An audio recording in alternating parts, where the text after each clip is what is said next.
SUV be your escape vehicle? You have no idea.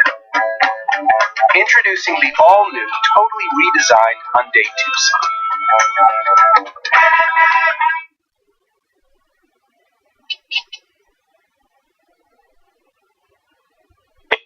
Yeah, I was going to say that's going to be an all-atheist power panel, except almost every one of our power panels is an all-atheist power panel. Yeah. Ironic. Not too much spiritual power. Yeah. Anyways, okay. We got a great show ahead for you guys. You guys know what Donald Trump did. We're going to get into that in a second. What did he do? I don't know. Did he cause trouble again? Can't tell. And then I want to tell you about polls, which is not in the rundown, but I'll throw it into one of the stories. Bristol Palin reacts.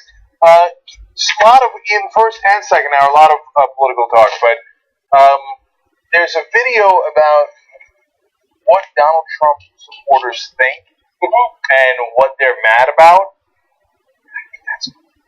I thought it was really, really instructive. Is that just a video of a KKK meeting, or what is that? No, but you see, that's the far sadder is Iowa State versus Iowa college football game, and right outside they talked to just some young kids who were into Donald Trump. Kids. Yeah, college students. Yeah, well, he's a celebrity. I mean, he is. Yeah, go ahead. No, and they think he's badass. Yeah. And and all that, but no, I get it. I mean, you'll see in the video. All right, it's spooky. Anyways, so big show ahead. As always, the first hour of Fridays. John takes it away. Yeah, so that's a big story, so we're going to start off with that. At a town hall event in New Hampshire yesterday, Donald Trump managed to outdo himself with this interaction with a supporter concerning Muslims, training camps, and President Obama's heritage. Let's watch. Okay, this man, I like this guy. Welcome, White Plains. Amen. Okay, we problem in this country. It's called Muslims. We know our current president is one. Right. You know he's not even an American. We need this birth certificate, man. But anyway, we have training camps growing where they want to kill us. Mm-hmm. That's my question. When can we get rid of it? We're going to be looking at a lot of different things. And, a lot of people are saying that, and a lot of people are saying that bad things are happening out there. We're going to be looking at that and plenty of other things. Okay, bad things are happening out there, and we're going to look into that. And plenty of other things. And they're bad and a mess. Right. So, at first when he said, when can we get rid of them, I thought he meant the training camps, and I thought he was talking about FEMA camps. Because I'm overly generous, right? Yes, you're overly generous. Like, does he mean training camps as in, like, Muslims are training someone in the U.S.? Yes. And we need to get rid of the Muslims? Yes. Right. That's what he means. Okay. That is literally what he means. Okay, so, I know that guy. I mean, not that specific guy, but I know a million guys like that. Yeah, we remember there was the guy that was arrested, I believe, in New York, who was planning to go to one of these camps. It was like a summer camp. Had nothing to do with training terrorists. Yeah. And he was going to go to kill a bunch of Muslims because he thought they had an ISIS training camp in New York. I was like, when I heard that, I was like, holy shit, my brother Phil went to New Hampshire. But John, you're about to show us the video where Donald Trump upbraids him, right? Oh, yeah. Let's go to that. No, that didn't. We don't have that one. We do actually have one of a similar somebody from the same party who who had basically the same thing posed to him at one of these events, and it might be that maybe they took a different approach to it. Let's watch. And frankly, we're scared. We're scared of an Obama presidency. First of all, I want to be president of the United States, and obviously I do not want Senator Obama to be. But I have to tell you, he is a decent person and a person that you do not have to be scared as president of the United States. Now, look, I got to ask you a question. I do not believe in. I can't trust Obama. I have read about him, and he's an Arab. He is not. No, man. He's a decent family man, citizen that I just happen to have disagreements with on fundamental issues, and that's what this campaign is all about. He's not. That woman looks like she eats her breakfast cereal out of her shoe. Yeah. Let's gloss over that, of course, you could be an Arab and a decent family man. But he did the right thing. So that's now called the McCain test. So when somebody says something outrageous to you in a town hall event, what do? Do you have enough strength of character? God, McCain, there's 1,000 things wrong with him, and he makes me so mad so often, and he's such a warmonger. It's impossible to be on his side. But there are moments in John McCain's life where he has shown tremendous character. Right? And that's one of them. And that's certainly one of them because that hurt him. It hurt him in the Republican base, and that's why when Trump fails the McCain test as he did here, I think it's going to help him. Yeah. So when it shows how far the party has fallen. Like in the early 2000s, the Republicans seemed really extreme and really scary. Back in the 90s, they seemed really extreme and really scary. But there were people that would have done what McCain did, who were still people. They were still humans. And seemingly with the rise of the Tea Party, they brought in a group of crazy people that would have been on the other side of the microphone from McCain in past years, but now they're being elected and having town halls like that. And they're just as crazy as the serial shoe-eating woman that we saw in that video. The problem that John McCain created for himself by being a decent human being there was that will suppress his base's vote. They won't be all worked up to go vote for him. Now, Donald Trump realizes that, which is why he's not going to go push back against that guy, because he realizes that's most of his support. And or he agrees. He does that, and the minute he does that, his poll numbers start to go down because those guys abandon him, and they go, oh, he's just another phony. He's not a real racist. Yeah. No, that's a great point by Jimmy, because they think he's the only one brave enough to say what we all know. Because we all know that's how racists think. Right, because they think, well, if I think Obama's a Muslim, then he must be a Muslim. Yes. And everybody else is trying to cover up for it. Yes. Trump's the only one brave enough not to cover up for it. So if he says Obama's not a Muslim, boy, that hurts him right in his face. Exactly the kind of people who are like, Trump is the guy we need, to call it like it is, Obama's a Muslim and he's a foreigner and he's not an American, etc. So he's boxed himself into a corner, probably a corner he's super happy with. I don't think Trump is upset today. Like, he'll do the typical Trump thing. I think you're bleeding from there, and then he'll pretend you were bleeding from there, right? Oh, we've got that in a second. Right. So, and with Carly Fiorina, I didn't say your face, I said your persona. No, you said your face. Yeah, your face. And in this case, well, I didn't hear it. Yeah, exactly.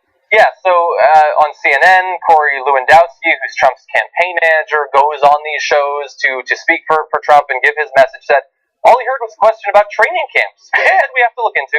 The media wants to make this an issue about Obama, but it's about him waging a war on Christianity, which was not mentioned in that speech. No, but you see, that's them going over the top. They're trumping the shark, as our graphic indicates, right?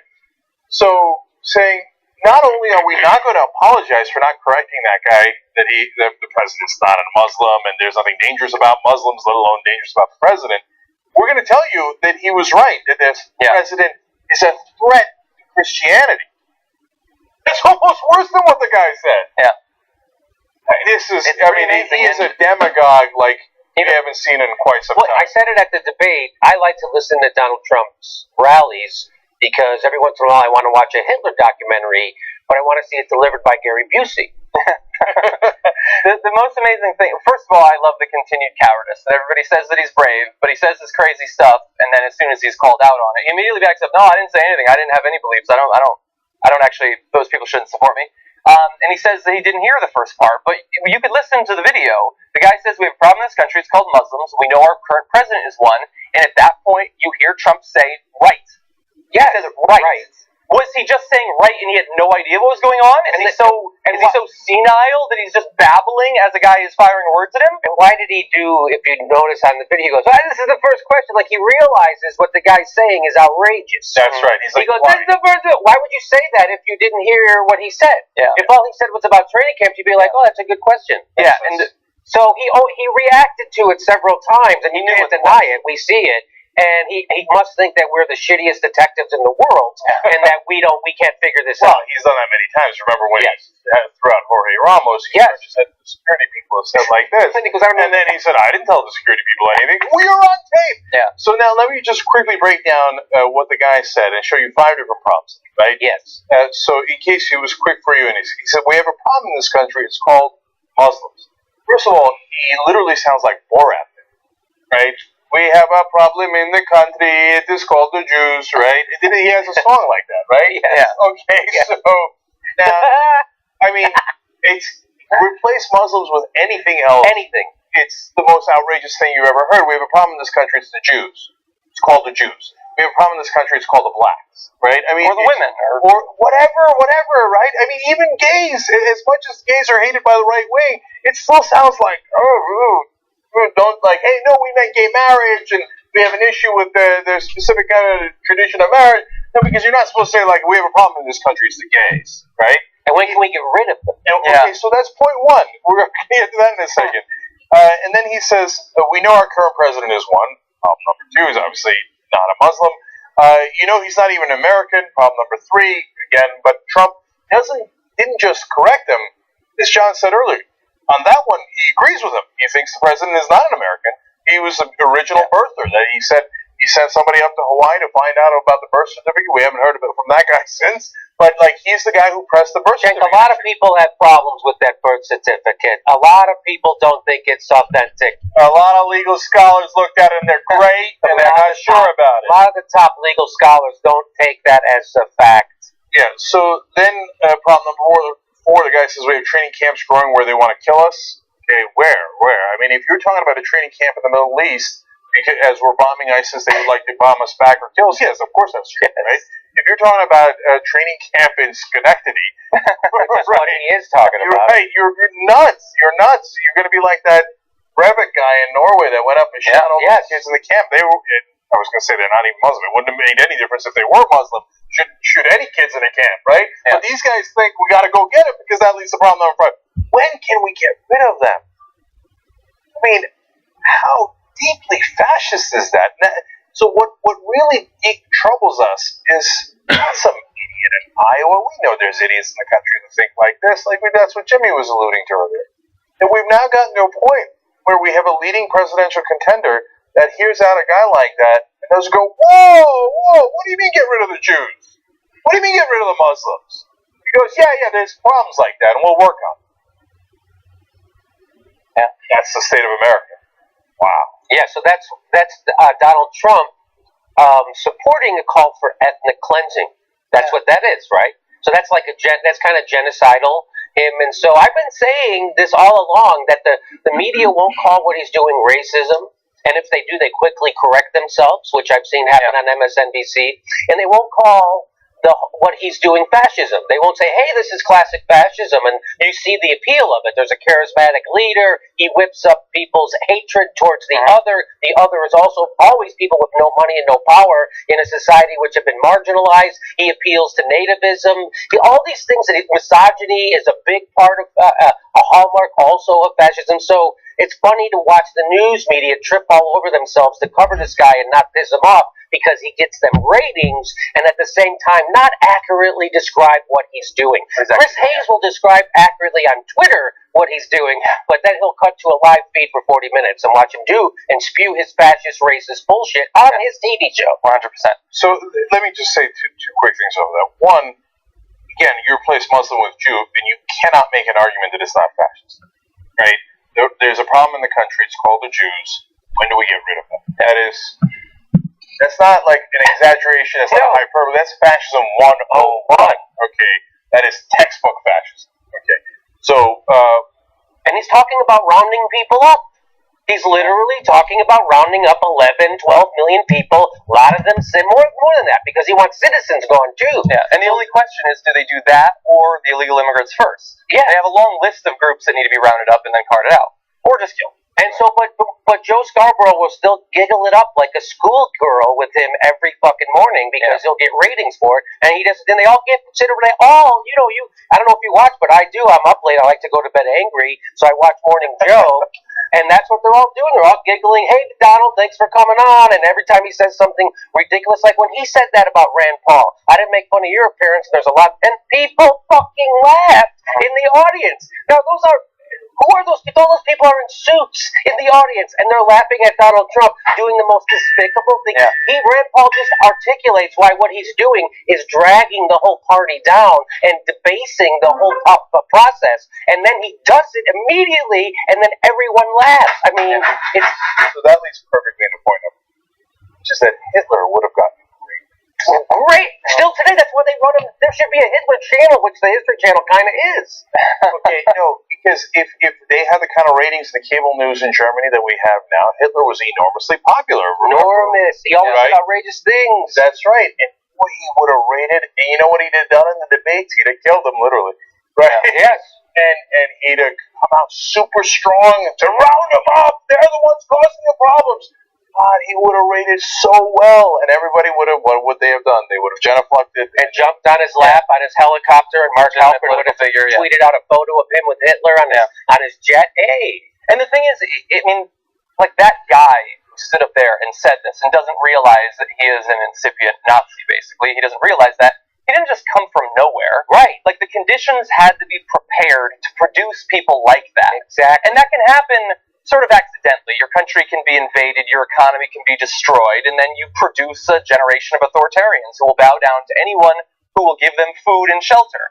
That has happened in history. But America hasn't had that. I mean, that guy was, what, 40 years old? Look, we weren't in terrible shape 40 years ago. No, but you do have one party that their economic policies will, as a necessity, by their design, destroy the economy after 5 to 8 years, which we saw in the 2000s. And then at the same time, before, during, and after that, they will pave the way by continually trumping up the idea that you can blame every problem you have, from your job, can't get a job, to, the military doesn't look cool enough anymore, or I can't get up in the bedroom. Every single problem you have can be traced back to some outgroup. And you just put all of your hatred onto them, and then if we just kick them out, then everything will be great. And you do those two things, and the GOP has done everything they can over the past 60 or plus years to do that, and then you get that guy. And then you get violence, like we saw in New York. Already happening. Anti-Muslim violence. And of course, the mainstream news media is glossing over it. They're just letting everything go. Yeah, even though when he was asked about it, Trump basically said, "Oh, they're just passionate Yes, Americans." they're just passionate Americans. Yeah, Like that. yeah, they were passionate Germans too. So you can't allow it. So this again is really revealing not only I would say our news media entertainment complex to be as craven and as empty as they are, because they don't care what you say. It's a car crash. And let's say we're going to go to car crash. And Chris Matthews yesterday on MSNBC bragged that they had a live feed to Donald Trump's speech when he said that Muslim racist stuff, or when he didn't refute it. He said everybody else is going to get it on tape. We had it live. I'm proud of that.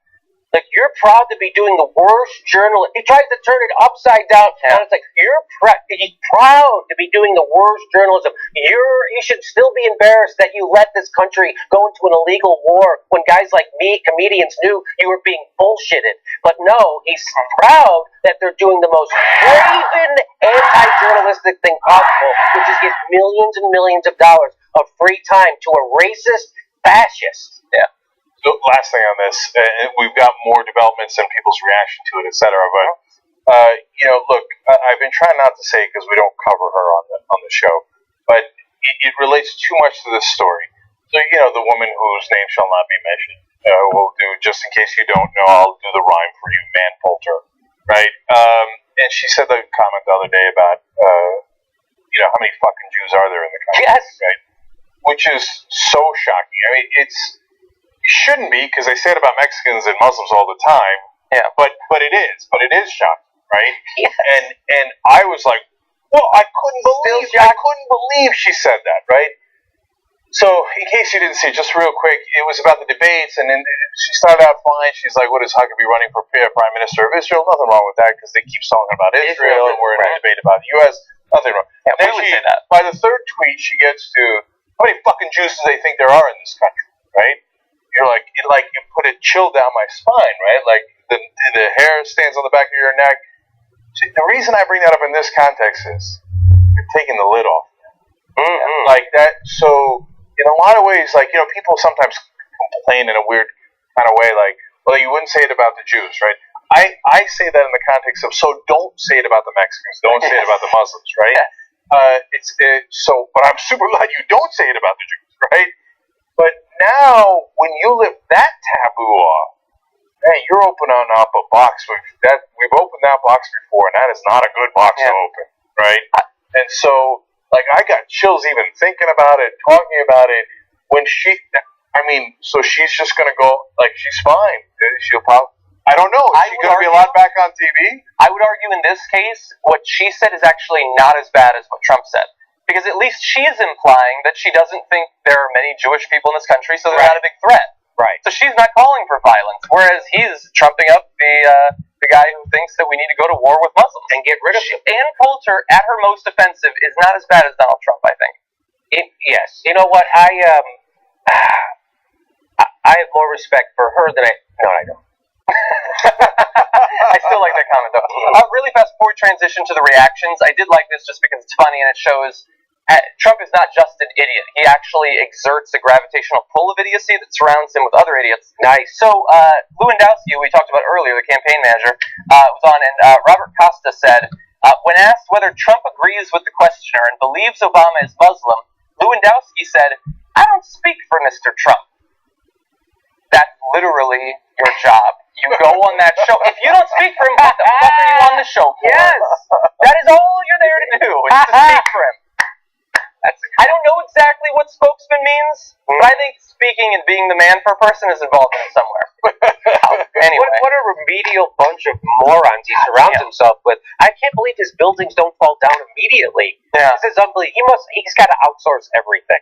Oh, he does. He doesn't build those. Yeah, he does. He just puts his names up. Yeah, okay. And by the way, we don't have time to go into it, but Lawrence O'Donnell did ask the Iowa co-chair about the trip to Hawaii. And they're still defending, he's going to release it at some point when the time is right.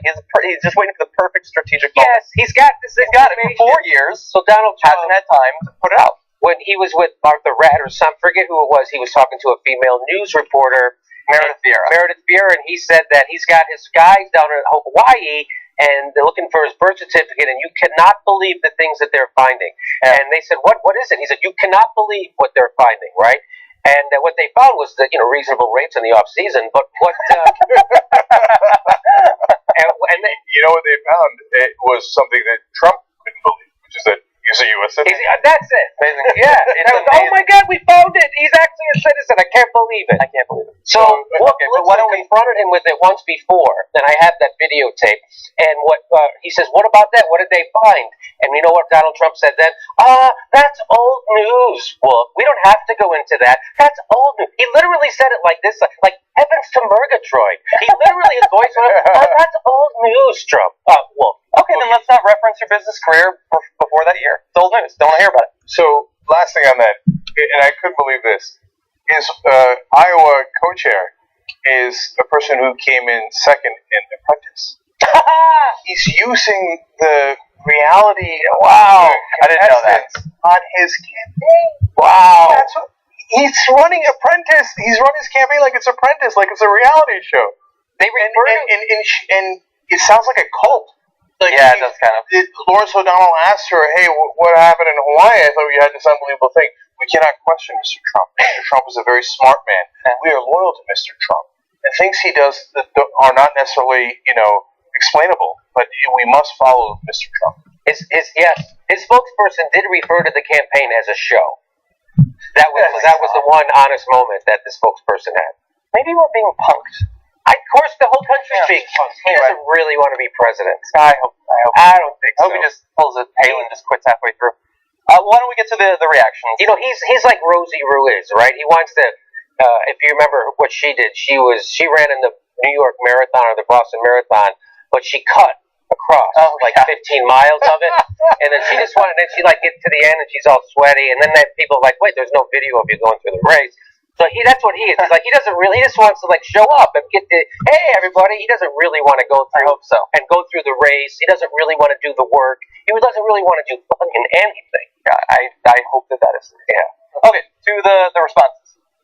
Thankfully, there were some presidential contenders on both the Republican and Democratic sides who are willing to stand up for Muslim Americans' right to exist, in reference to what Trump had been saying at his town hall event. And we're going to give credit where credit is due. First, we've got Chris Christie. Here's what he had to say about it.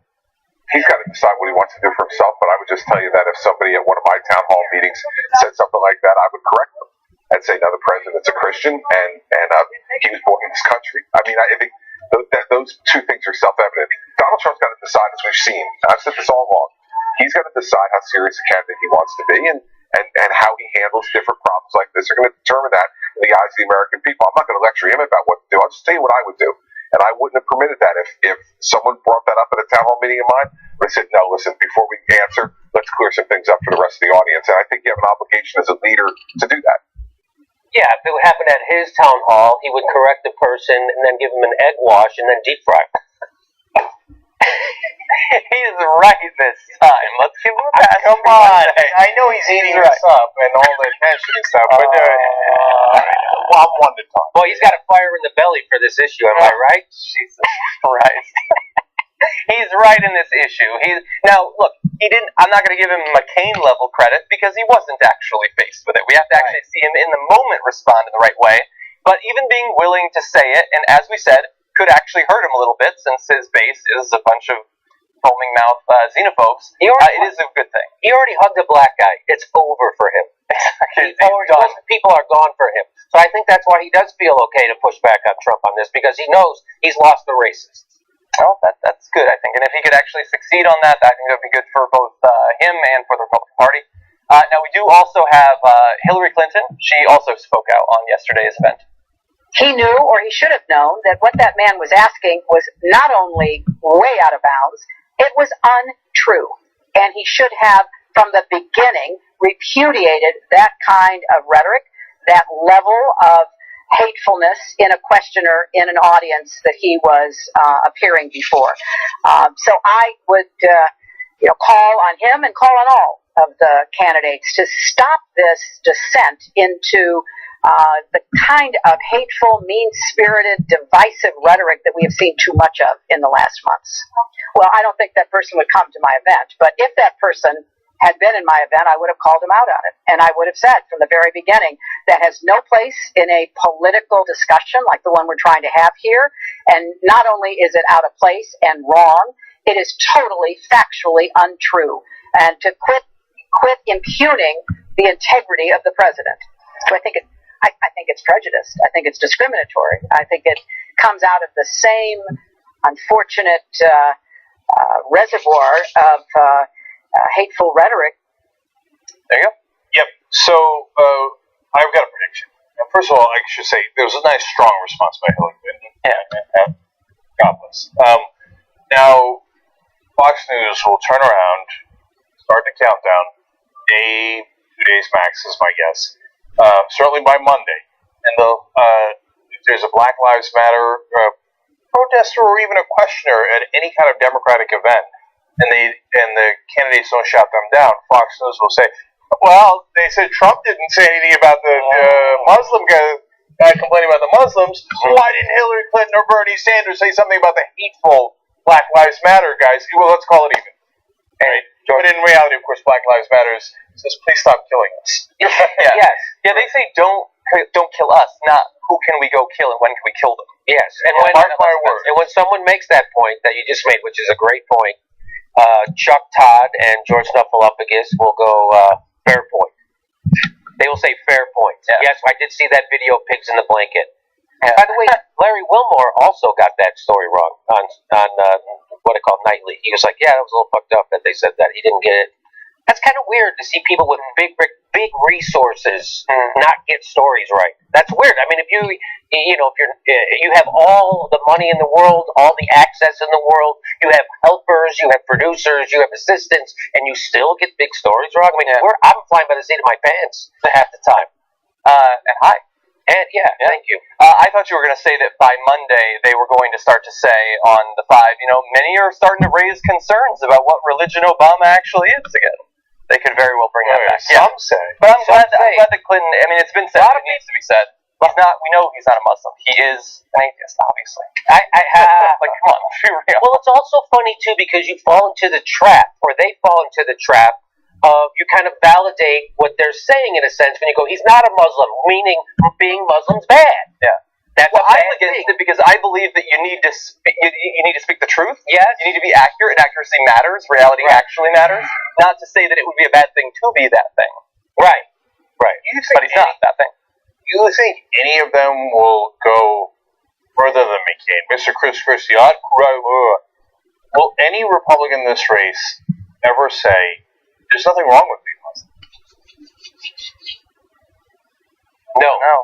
No, because their core belief is there is something wrong with being Muslim, and we know that there's even a lot of atheists who think that being Muslim is a special kind of crazy as opposed to other fundamental special kind of crazy. So I think America has kind of internalized that. I think that's the prevailing, that's what the dominant culture wants you to think, that's what the news media wants you to think, that Muslim terrorists are special. People who are Muslims are a little scarier. They don't care about, their kids, and they don't care about that. They don't care about themselves. They'll suicide bomb, even though there's, all the evidence of. So I think that is it. I think that they think that Muslims are special bad, and that's what everybody in America pretty much believes that. I think that there are a few. I think that Rand Paul could possibly say something along those lines. I think that Kasich maybe could say something along those lines. And I do think, although now with his statement today that we should bring in all the Christian refugees from Syria and Iraq, perhaps Jeb will not say this, but Jeb has said things in the past that indicate to me that he has some sort of heart. Yeah, I put him at the bottom of the list. First is Rand Paul. I think he's the most likely to recognize someone's innate humanity and value. Yeah, Jeb is not afraid to show off his humanity and decent side unless it's going to cost him. And if it's going to cost him, then he'll be the biggest fucking maniac. He said that it's an act of love. And granted, he wasn't running for the presidency then, but he said that coming across the border to America is an act of love. Right. You want to be with your family. He has occasionally showed some sign of empathy. I know, and then backpedal. And then backpedal. Yeah, and my best guess is he would slip up because he's actually not a terrible person and say, "Oh, of course, there's nothing wrong with being a Muslim." Oh. And then he would then go on to apologize for saying that, correct it, and backpedal from it for the next 2 months. Yeah. Hey, no one's stronger against the fundamental ISIS and Muslims than I am. No one. I stood up against radical, as a governor, I stood up against radical Muslims. I defunded mosques. They would say he will just go nuts. True. Yeah. Now, really fast, if we can jump to graphics 4 to 5, I also want to give Bernie Sanders credit. He tweeted, "This nonsense has got to end." And he also tweeted, "Let's stop the racism, let's stop the xenophobia." And so I think he deserves credit for that. And also, no one's surprised to see that from Bernie Sanders. Of course. Lindsey Graham also called out Trump. I know Lindsey Graham hates Trump, and Lindsey Graham is best friends with John McCain, who had the original McCain moment. That's true. So it's also not that surprising. But he had a good quote. He says, it's a test of what kind of person you are. Yeah. And so credit to the Republicans and the Democrats that have come out strongly against those comments. Wish there were more. Yeah. Chris Christie believes in the traditional fear mongering. Yes. About 9/11 and et cetera, not on issues of racism. Gay potheads and medical marijuana. And, He's a traditional Republican. Yes. Yeah, he wouldn't close down the border, he just closed down a bridge. Yeah. All right, let's take a quick break here. When we come back, we've got a lot more news for you.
Back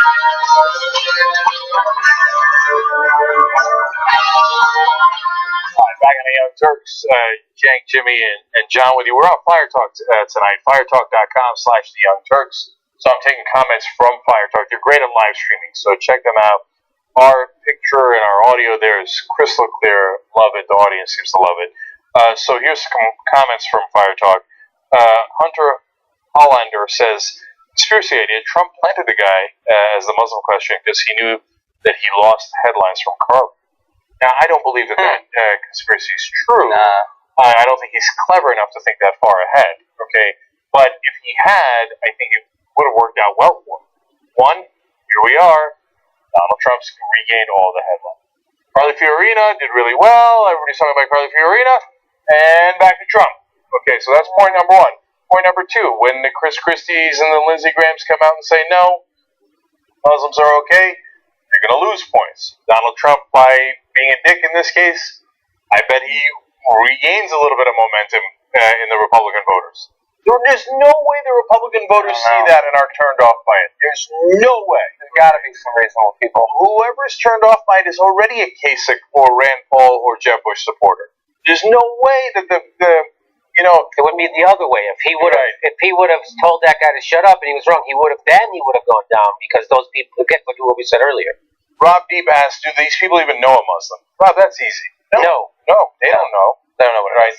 I mean, the only Muslims that Donald Trump knows are Saudis that he does business deals with, right? And so he thinks, well, I like those guys. Those guys are all right because of money, right? But the poor Muslims, the rest of them, no, right? So, no, they don't. That's why I keep saying, like, they don't know anybody's aunt. Like, that, right. That personalizes it for you. Oh, his aunt's just like my aunt. Like, they've never had that, realization. It sounds so simple, but until the people have that, they view them as the other. We've seen it a million times. Okay, Sandra Fowler says, I'm not going to believe that Donald Trump is human until he presents his long-form DNA profile. Then I'm going to claim it's fake and keep bitching at him. Yes. I like and that. If we find a newspaper article from 40 years ago stating that it's human, I'm going to say that it was planted there, just in case. Just in case. Yeah. Last one, and because this one's really good. Joshua Fisher says, it's funny how Donald Trump made a big stink about Obama not being born here and also wants to get rid of birthright citizenship. It's insanity. I like that a lot because, like, what difference does it matter if he was born here or not? You just take away his citizenship and you're no longer a citizen anyway. Or just get rid of him either way. But wait a minute, my mom, my dad was from Kenya, Obama, but my mom was American. Hey, dude, your dad's Kenyan. Get the fuck out of here. You're an anchor baby. Get out. Yeah. We're going to find out in a month that he was not born in America, Donald Trump. Doesn't matter. Before we transition to this awesome Scott Walker story, I just want to briefly mention a couple of things that we unfortunately don't have time to do as stories, but I think they should be mentioned, especially because we don't have a show tomorrow. You had talked about in the parliament in Japan, they had the scuffle over pacifism. Well, the legislature has actually passed a bill that would allow Japan's military to, for the first time since World War II, fight in overseas wars. That is a major change that has been discussed for over a decade and far longer in Japan. That is now passed. The great unraveling. Also, the House has passed a bill to defund Planned Parenthood for 1 year, so they're halfway there. We'll see if they actually get the Senate, let alone the unveto from Barack Obama. And then finally, this was just amazing. You know what? It's to me, when I hear stories like this about what the Republicans keep doing, and it's like, hey, they just passed a resolution to defund Planned Parenthood. You might as well just say they just passed a resolution to make sure they never win an election again nationally. I mean, that's what that is. So, okay, you're more hopeful than I am. Planned Parenthood is popular. Oh yeah, I don't think this is everything they do is unpopular. Yeah, and they have. I hope they shut down the government. And they lost the presidency to a black guy with a Muslim name twice now. That's true. Yeah, and then the final thing was in South Sudan, an oil tanker tipped over on the road while it was traveling from one city to another, and it was surrounded by crowds attempting to siphon oil out of it. It exploded, killing over 100 people, which is both horrific and apparently happening more often because this is a resource-starved part of the world. It sounds like something out of Mad Max. Like, there are parts of the world that are Mad Max these days. Where did that happen? South Sudan. And we had a coup yesterday, and yes. It was so unremarked upon, including us, to be fair, that I've already forgotten the country that had the coup. We will look it up. Oh, no, but that's my point. Look, Canada. so just real quick, for those of you who don't know when I just say in passing the great unraveling. So I have this theory that we're going to get hit with a perfect storm at some point. Financial Armageddon like we had in 2007, but even larger in 2008, right? And then maybe some weather patterns, climate change that causes displacement, plus just the Middle Eastern wars and and everything that's going on, destabilization, North Korea, Russia, etc. And boom, it's going to happen at a fairly related series of events, and then the world is not going to be as we see it today, right? And so we've never lived in a world like that. Our generation, almost everybody alive, so we think it's not possible, right? But I'm afraid it is possible. And so when I see things like who's happening, and the world is such a fucking mess, we don't even comment on it, right? Like in the old days, a coup in a country was a huge deal, was a big thing. And you see, people like trying to grab oil out of the sand and the thing explodes, and you see, I kid around too, like chickens in the road in America, right? And millions of people fleeing across the Mediterranean to Europe. Yeah, and getting back to serious stuff, and then the comments that not wanting to say her name, right?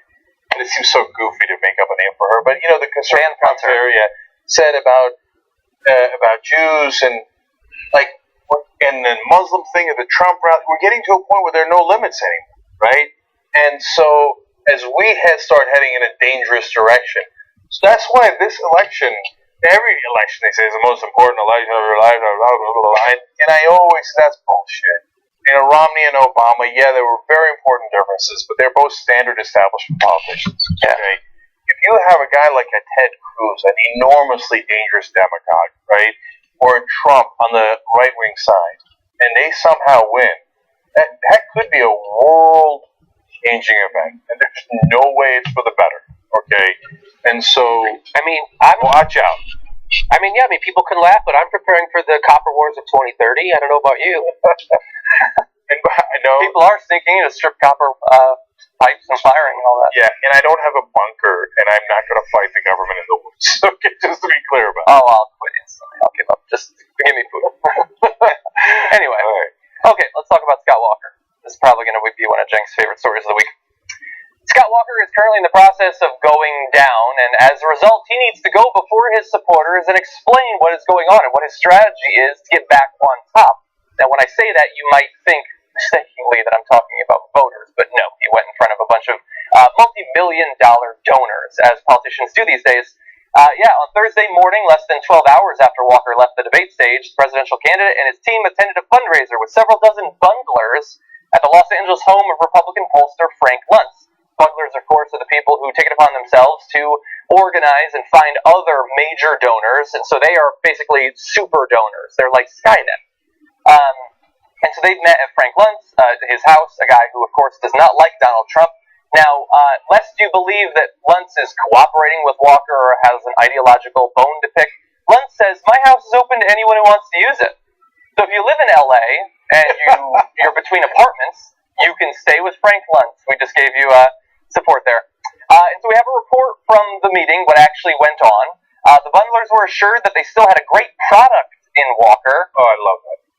And that the campaign is still expecting popular Republican outsiders Donald Trump, Carly Fiorina, and Ben Carson to start to fade as people recognize they don't have the credibility to run the government. I agree with them there. The bundler said he thought Walker had a good enough night at the GOP debate for the bundler community to stay with him. Thankfully, the bundler added after a long pause. And then we've got a little bit more advice for Walker from one of these bundlers soon. Can I break it just a second before we go to another quote? I love that they referred to him as a product. Yeah. No, that's my favorite thing in the world. Of course. What is a product except something to be purchased? Yeah. That's right.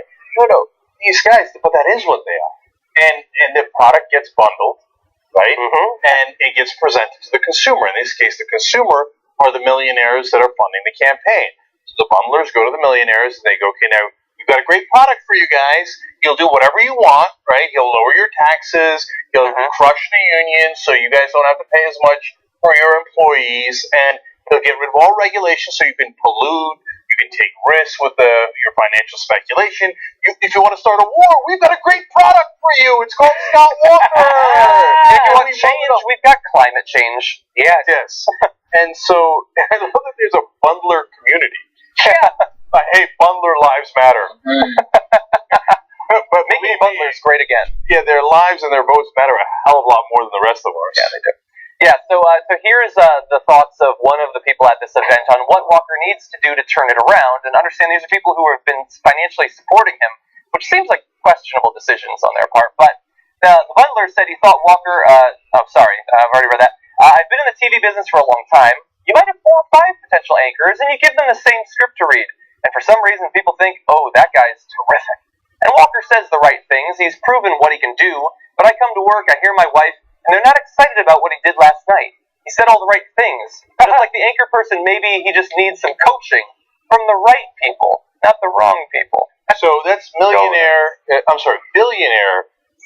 Stanley Hubbard from Minnesota.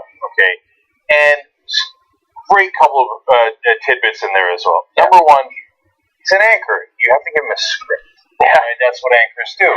Now we took our product and we fed him a certain script. And some anchors are better at reading that script, and other anchors are not very good at reading that script, right? The script is the same. You just need to get a good anchor/actor to deliver that script. That's why Ronald Reagan is their god, because he was the best actor they ever had at reading that script. Oh, yes. And they've been doing, the neocons have been doing this with it. Dan Quayle, an empty vessel who reads the script, and then Sarah Palin, the empty vessel, George W. Bush. Can't read, but she'll repeat what she's told to say. George W. Bush also repeating whatever the neocons, that they love the empty vessel who repeats the script. Yeah, and so Sarah Palin, you wonder, she did such a good job at the convention. Everybody agreed, all the pundits agreed, but then later she was so miserable at everything else. That's because when you're in an interview with Katie Couric or anyone else, you don't have a script. So then you have to actually speak your mind, which is a disaster for a person like Palin, who was literally a sports anchor. They took this anchor, and then at the convention, she has a prompter. Later, she claimed that her prompter didn't work, but we have tape evidence that it did work, and JR was sitting right next to the prompter and saw it work. We were at the convention. And by the way, even if it didn't work, she assumed it was going to. She set it up. And it's written for her anyway. No matter what, she didn't write the speech there. They gave her a script and she read it. And so they liked Palin when she was a good reader of their script. And so now they're beginning to worry that Scott Walker might not be as good an actor as they wanted. Right? And then he says, look, he's got to get the right coach. Like, our product needs a little bit of help here. The new and improved Scott Walker, like, the bottom line is always the same. All the goodies come to us. The question is, how do we package it for the voters so that we can trick them into believing that this guy would do well for them instead of us? And think about how much more important Stanley Hubbard's wife is than all the other voters. His wife's a little concerned about his performance, so now he might not get the funding that he used to, and then that would mean that he might have to drop out of the race, because he has fallen out of favor with the donors, and they won't drop those little packets on him like in the Hunger Games. You need your sponsors. That's true, right? Yeah, if he didn't have that, he'd have to run on charisma. Scott Walker is proof that $80 million in Coke money cannot buy charisma. Exactly, And as I was reading his description of the anchor thing and Walker, I thought, Walker sucks. Mainstream media sucks. That's right. That's all they are, too. That's an indictment of both politics and the people who are supposed to be covering politics, which is unfortunate. Yeah, I mean, somebody asked me, and I'll tell you, this was Columbia Journalism Review, and you'll see this article at some point, or maybe you won't, but you follow me on Twitter, and now it's and they asked me about the new MSNBC lineup. And, you got some news anchors that are going to come in. They're like, and I picked Kate Snow out of randomly, because she's one of the people that are going to go on MSNBC during daytime. I got nothing against Kate Snow. I don't know her at all. A lot of people say she's smart and has a good career. I'm sure all that is true. She's going to read a script from a prompter. What is she like? Are people excited that she's going to rescue the ratings because she reads better? That's a literal question. Like, that's how they judge people? How well do you read? That's the mainstream media. I mean, no wonder we're murdering them. They're like, we're fucking bleeding out. What the fuck happened? You know what happened? Something incredibly simple. an alternative. We didn't look. We're not that good. Right? We don't have to be that good. We just had to be an alternative where we were speaking slightly honestly, as opposed to them. Now the news that I'm reading to you, I hear Scott Walker's leading because he's got the most Coke money. Jeb Bush is number. Oh, Jeb Bush! I'm hearing number one now. He's the best because he raised over $100 million. That's what this thing says. Yes. So Cenk, let's say hypothetically they decide, you know what, our printer broke, we can't get the script, the teleprompter broke, so we're going to put 4 of our MSNBC hosts at a table. Like some of them, I mean, this is CNN obviously, but Wolf Blitzer, I don't think he can carry on much of a political discussion. But the rest of them, they do actually pay attention. They must have beliefs. They don't feel any need to actually express them on their shows. But wouldn't it be great to just see 4 of the MSNBC hosts just, here's a page, okay, that's an interesting headline. Now let's talk about it. And actually just discuss, like, use your values, your beliefs, what you think is going to happen, make actual predictions. Wouldn't that be amazing? Yes, that would be amazing, but it would be amazing not for the reason you think. I think it would be amazing because you would be stunned at the groupthink and the inside the beltway shit that comes out of their mouths. I think that would be shocking. And you don't watch those shows like I do, Johnny. I think there has to be humanity hidden deep underneath. There isn't, and now they gave Chuck Todd another hour a day, so it's great. MSNBC viewers don't have to wait till Sunday to be uninformed. Okay, so let me just say 2 quick clarifying things. You said MSNBC hosts. Some of the MSNBC hosts are very smart. Yeah. And they'd have a very Not out good conversation. And I think that, look, I'm not as down on some of them as Jimmy is. Right? Yeah. But Well, Ed Schultz just got fired because he opposed the TPP deal. So I've been saying for years, as soon as they'll let you be as liberal as you want until you say something that costs them money, and then you're fucking out of there. So that's a mark against Rachel Maddow that she still has her job, that they still haven't fired her because she's not costing them money. Ed Schultz went against the TPP. Comcast is all about it, and he's fucking gone. He admitted that yesterday. oh, really? Yes. So, okay, but, I have respect for some of those people. They're smart, yada, yada. CNN folks, they want to know what's in Don Lemon's head and Wolf Blitzer's head. I would like to see Don Lemon. I mean, The gravitas He's had of Chris 1 or 2 moments. I know, like I said, not Wolf Blitzer, but I think Don Lemon and possibly I Chris keep thinking Cuomo. about Wolf Blitzer in that Celebrity Jeopardy. Things with words that have 3 E's in them. Giraffe. No, Wolf. 3 E's in the word. Right. Got it. Car. It's like, Wolf Blitzer says things like 99.9% of cops are good. That's the kind of shit that comes out of their mouths. and by the way, But maybe they wouldn't say it if it wasn't on the script. Don Lemon says, why don't you fight your rapists? These are the things Yeah, that that's come out of true. their mouth. He did say that. And that wasn't there might be impromptu. black holes on this planet. I forgot about that. Okay, so look, we got to move on. But Okay, sorry. Second, just quick clarifying point is that not that they're bad people, but Jimmy's right. It's the group thing, and it happens not just to people on TV, but people that are in Washington and New York. They talk to one another, and it goes around and around and around, and it becomes its own subculture. And the subculture is the establishment's always right. They don't say the establishment. They say, hey, don't be a conspiracy theorist. This or this, and there's a way of thinking, and they all talk to one another and reinforce that. And that's the crap that everybody's tired of. Yeah, All right. I agree. Okay, let's talk about Brazil. Brazil's Supreme Court has come out pretty strong in response to widespread political corruption in their elections in recent years. They've banned corporate donations in politics, which is amazing. The entire country of Brazil is now free, at least temporarily, from the plight of corporate donations in politics. The court ruled 8-3 to block such campaign financing, which in the most recent presidential elections represent well over 90% of the funding for leading candidates and eventual presidents. It reminds me of another country I know. And this is one of the justices voting to ban it, said, "The influence of economic power culminates by turning the electoral process into a political game of marked cards, an odious pantomime that turns the voter into a puppet, crumbling in one blow both citizenship and democracy." And the particular law that they overturned allowed corporations to donate 2% of their gross revenue from the year prior to any particular election cycle. Rosa Weber now is one of my favorite people on the planet. I love that quote. Yeah, that quote is amazing. Great. And in turning the voters into puppets. Think that through for a second, right? She's saying, if you have enough money, you just simply buy off the politicians, which is what they were doing in Brazil, and they did it, $2 billion in legalized bribes. Now, you hear that, and you think like, oh, that's a scandal. And it was a big scandal in Brazil. remember in the 2012 election, we also had $2 billion in legalized bribes that went to Mitt Romney and Barack Obama. But for us, it wasn't even a scandal. Yeah. That's how we run things. They're like, well, of course, the corporations bought two good products, Mitt Romney and Barack Obama, and they had a race, and the product Obama won instead. I mean, what's the big deal, right? Yeah. So, and she says, look, if you take the money and you give it to the politicians, and they use it to buy their ads, do all the things that gives them a larger megaphone to be able to spread truth, lies, their positions, etc., to the people, and the other guy doesn't have a megaphone because corporations didn't give him billions of dollars, well, you've turned the people into a puppet because their votes are not actually informed. You're not in a real democracy. Yeah.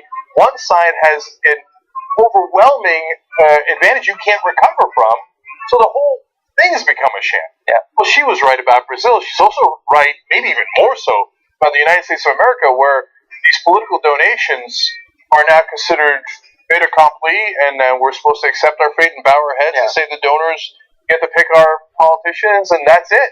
Yeah, I understood there wasn't going to be any Latin.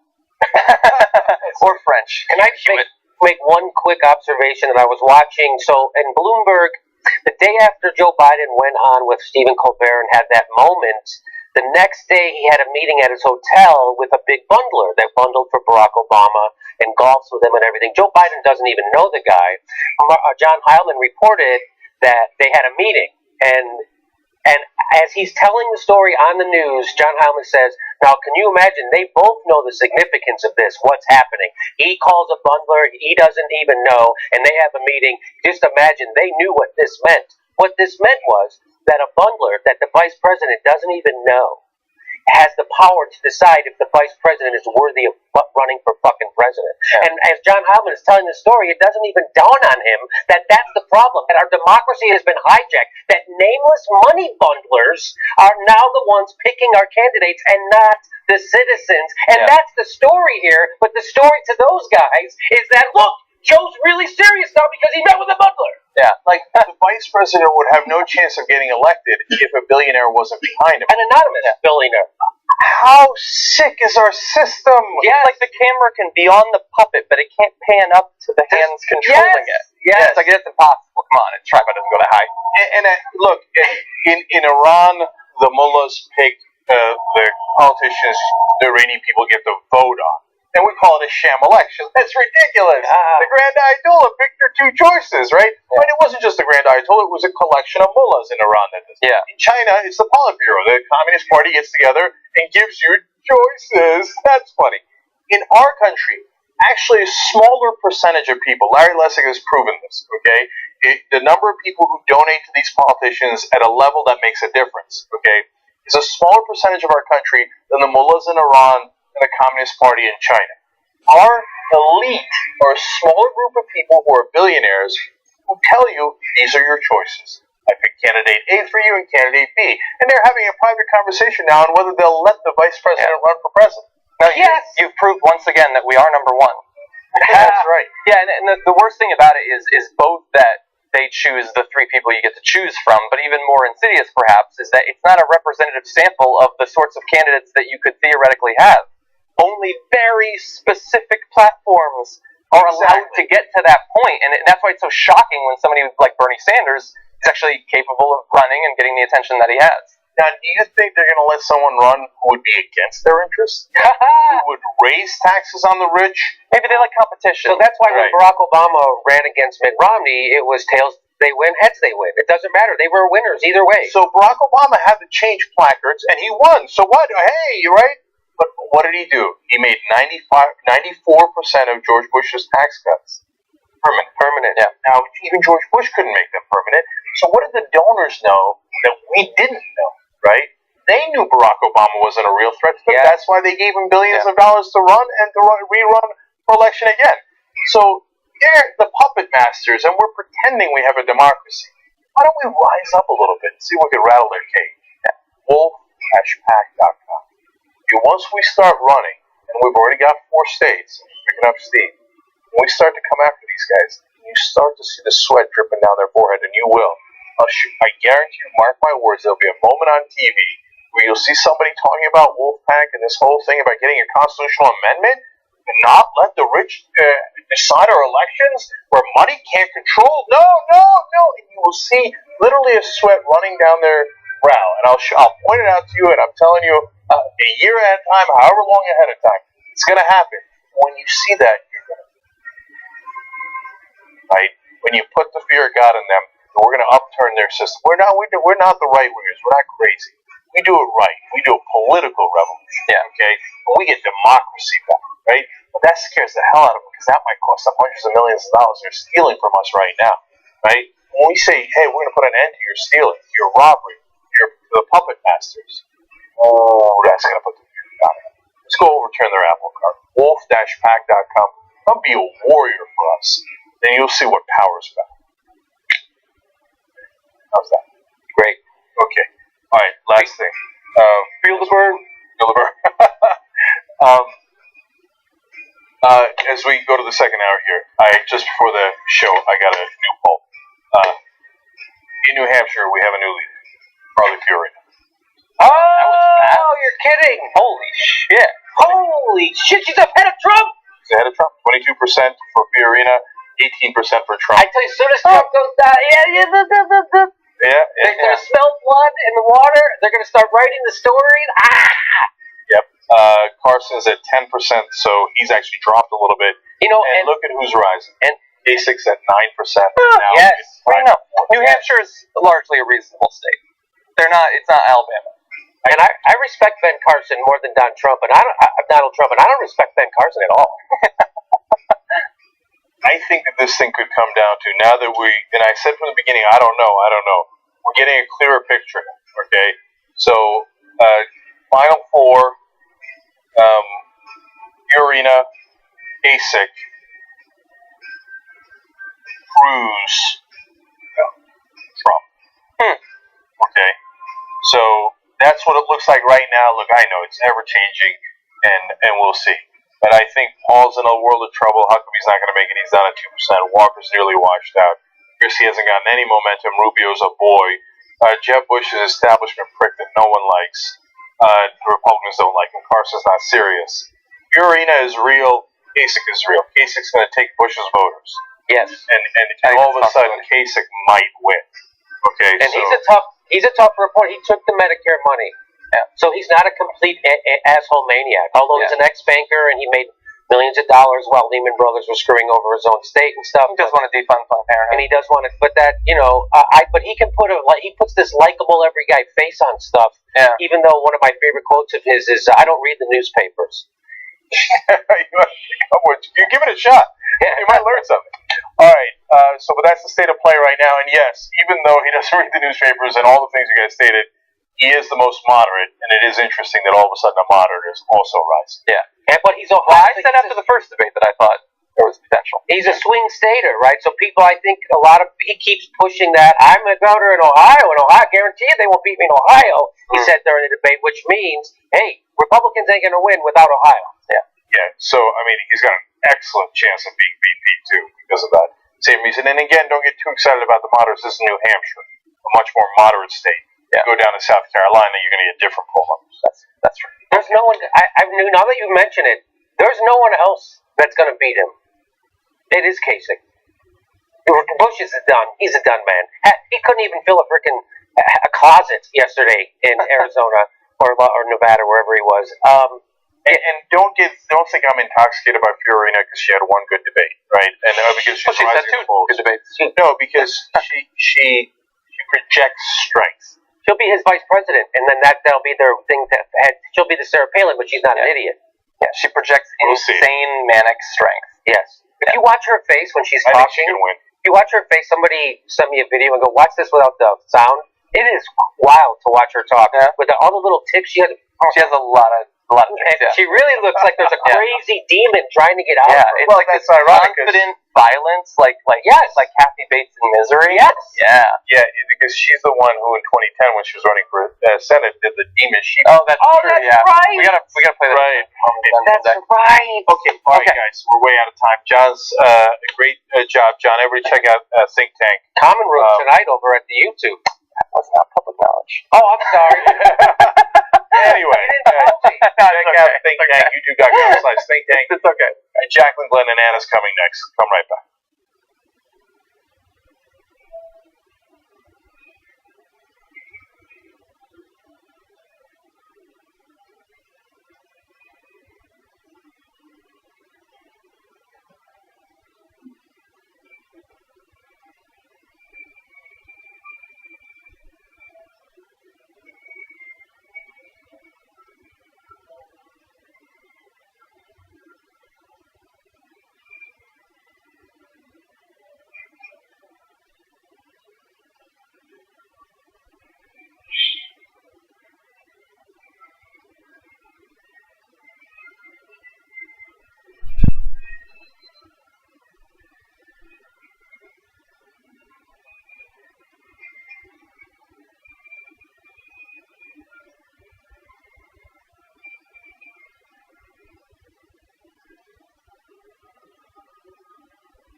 Alright, we're not gonna run it. New power panel. Go, drop it.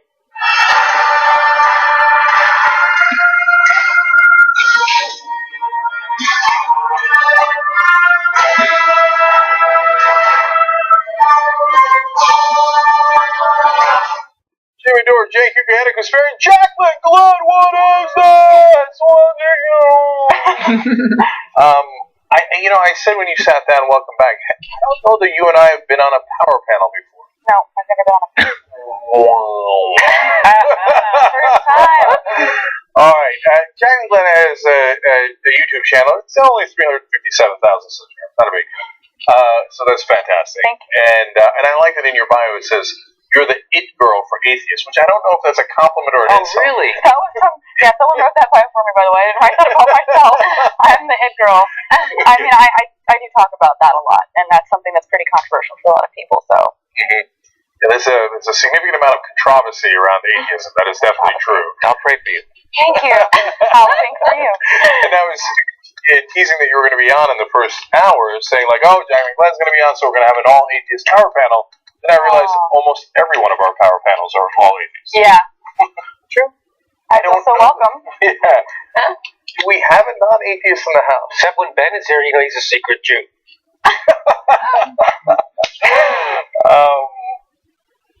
I can't think of, JR's a reverend, and so I guess he's a Christian, but he's not often on the power panel. Okay. Anyways, so welcome. Thank you. All right, we got a great show ahead for you guys. Casper's going to lead the proceedings as always. Anna, go! Yes, we start with insanity. Wait, am I looking at the right camera? Yes, okay. Yeah. All right. Bristol Palin has chimed in on the issue of Ahmed Mohammed getting arrested for bringing a clock that he created himself to his school. Now, she's specifically upset at President Obama for having the audacity to invite him, the 14-year-old student, to the White House. And so she decided to comment about this on her blog. I should note that the blog was probably 5 sentences long. Okay, so if you want to read it for yourself, please do so. She says the following. She noted on her blog that Mohammed was arrested but did not mention that the bomb for which he was reported was actually a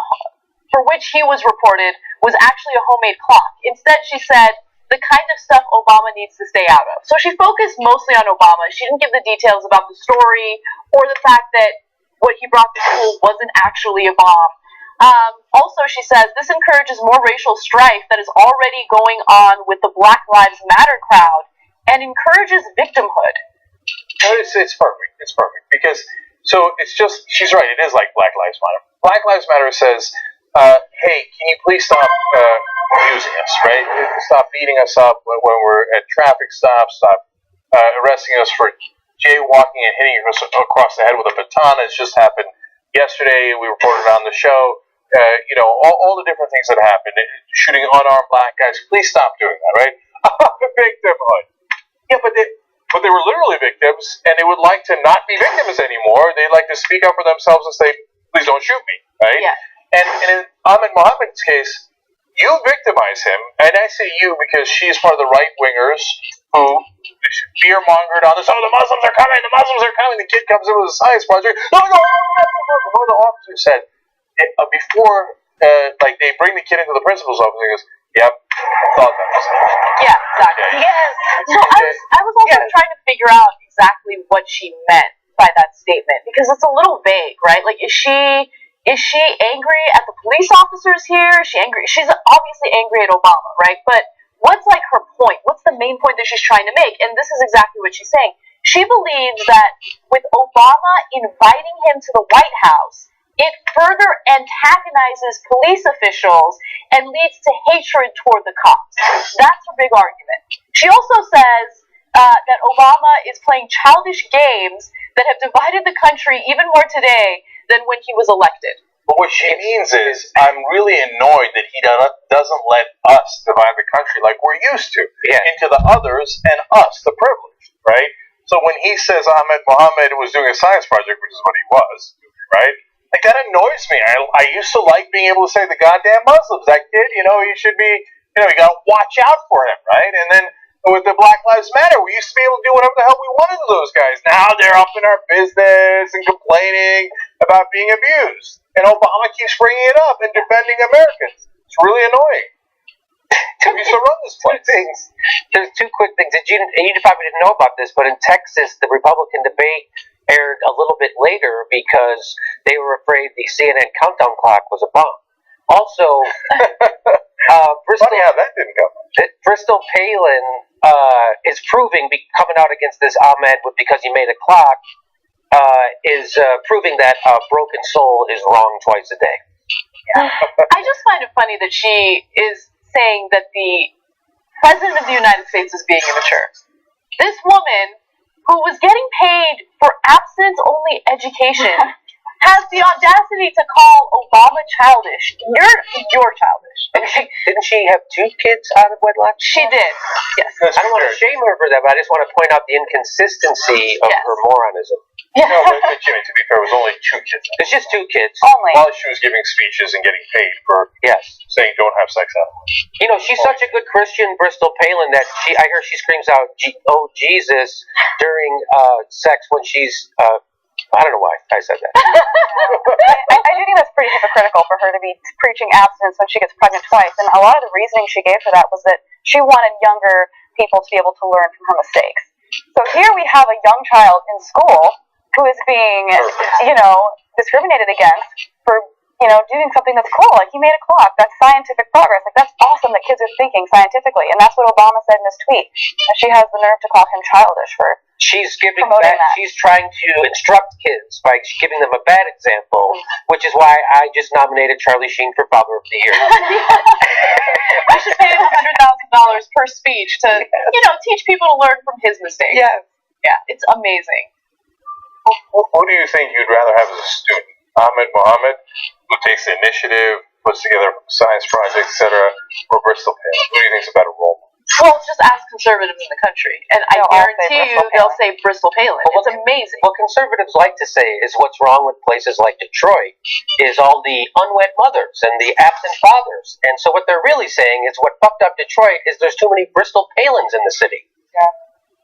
I just think it's funny that a Palin is worried about dividing the country further. Especially whenever you have Sarah Palin who says that waterboarding is baptizing terrorists or something like that. Like, really, that's not dividing, but we're going to worry about kids making clocks. Yeah. So they're not worried that Obama's dividing the country. They're worried that they don't get to divide the country as much as they'd like. They want to do it. Yeah. Unbelievable. All right, moving on to something else. There are college students that are very supportive of Donald Trump, and recently AJ Plus decided to go to Iowa to talk to some students and figure out exactly what it is that they're tired of hearing about Donald Trump in terms of criticism. And some of their answers are awesome. Take a look. I'm tired of hearing about his bankruptcies. Honestly, that's just a corporate tool that everybody uses, and if it's a flaw in the system, then so be it. Every corporation uses it, and I think that if you get somebody in there who understands the things that crony capitalism has created, you might be able to actually get rid of those things. I'm tired of hearing that Donald Trump is not Christian enough. We're not electing the head pastor of the United States. We're electing the commander-in-chief. I'm tired of hearing about his, racism. He's a little harsh, that's true. He's a little harsh on it. However, what he's saying is need to be said. I don't think he's just doing this to make money. Well, no, he's not. He's doing this to make America great again. He's what he's going to do. Donald cares about our country. He's been fortunate enough to be, he's just been successful, and he's just giving back now. He wants to help our country. He's like George Washington, he really wants to help our country. And he's going to take your citizenship away first. Yeah.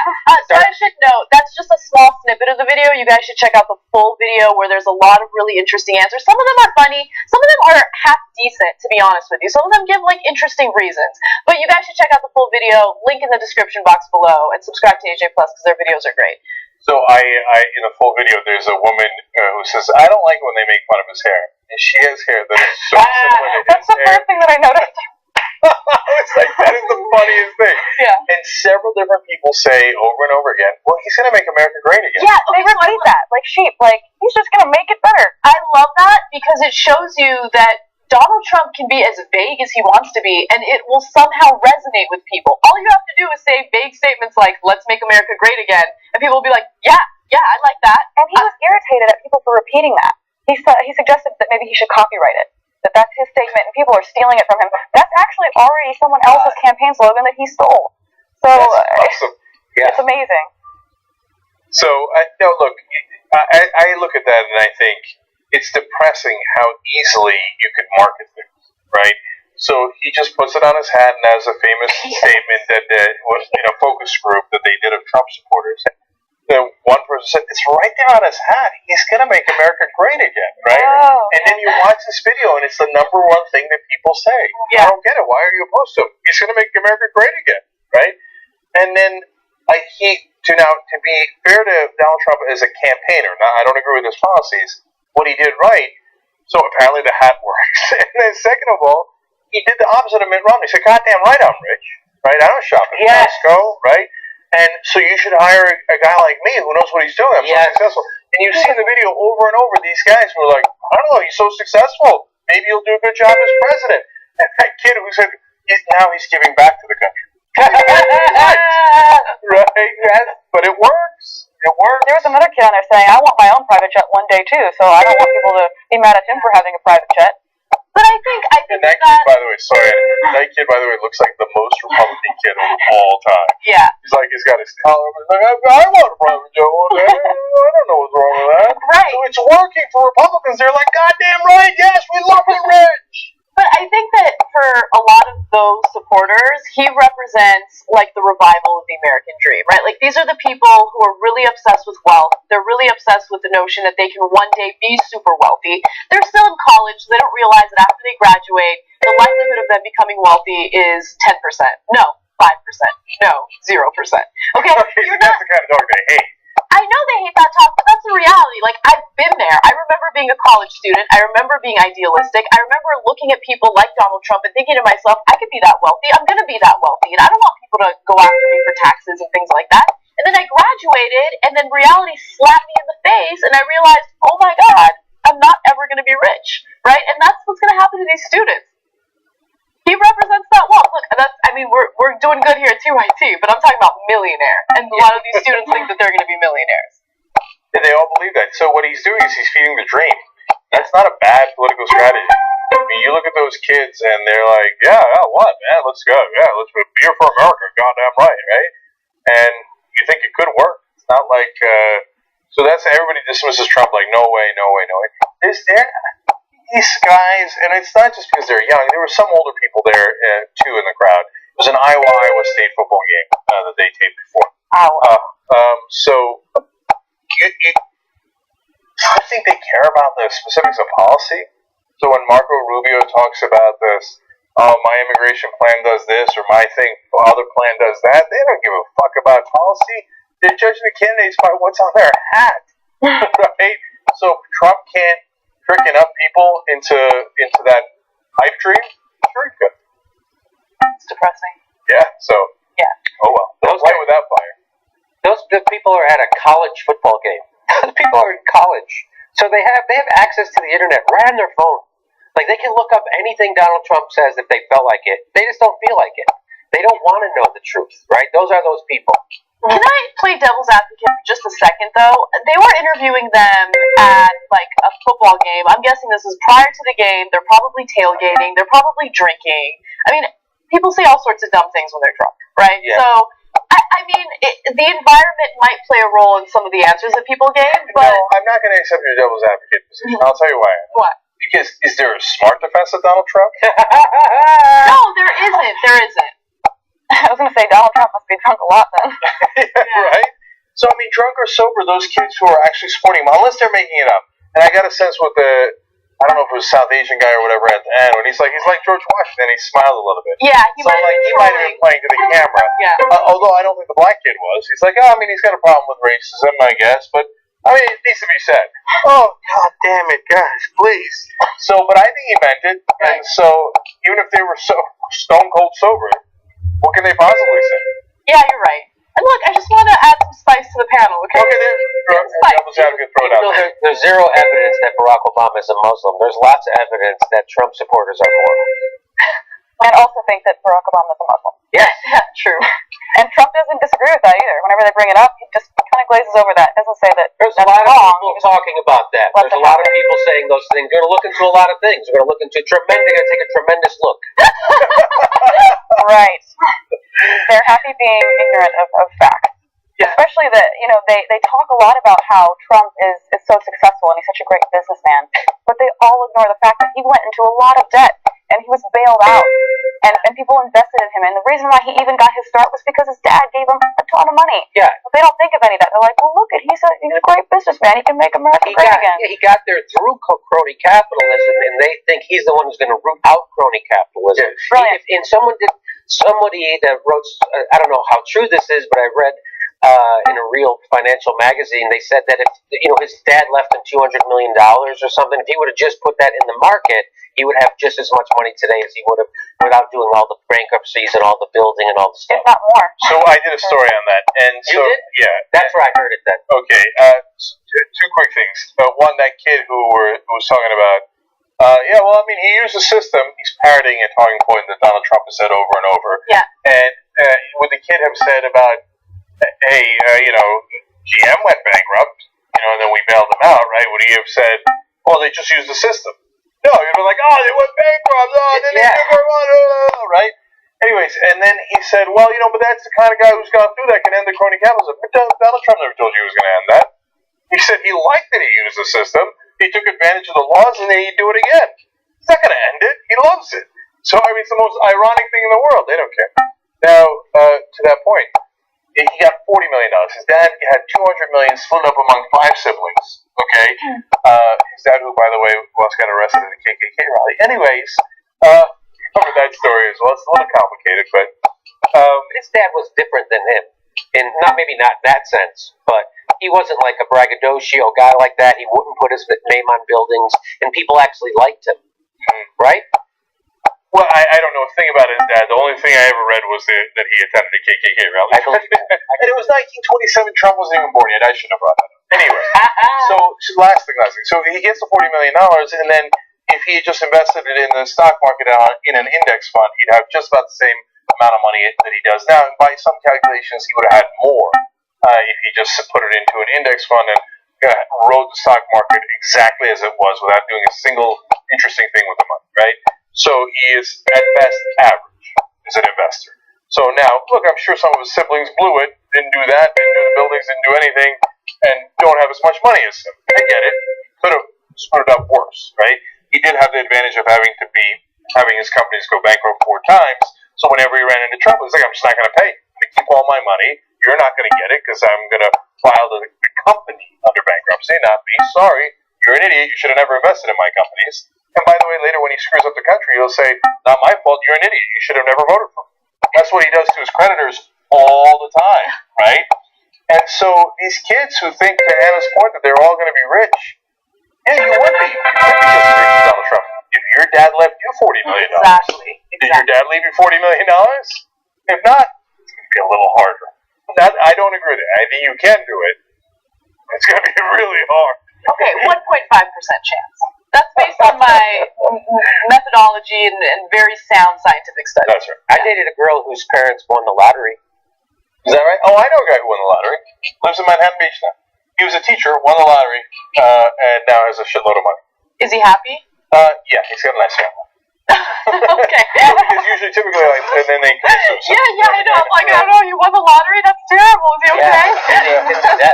Yeah, I know. But no, he was a level-headed guy. He still does teaching, teaches kids. Right. Yeah, so it's a great story. But that's now what the American dream has devolved into. Do you know a lottery winner? I wonder what it must be like to be a teacher and not have to worry about the money. Because teachers are so underfunded and underpaid, right?